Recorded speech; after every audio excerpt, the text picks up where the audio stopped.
fishing weight, like a tie clip. 30 seconds.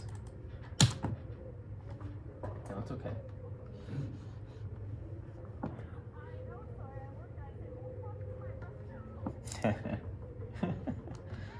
Fifteen. 15 seconds.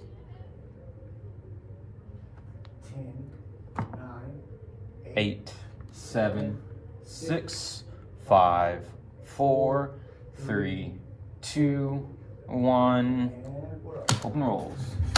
Live with studios in Midland and Odessa, you're watching CBS 7 First Alert News at 6. You're up.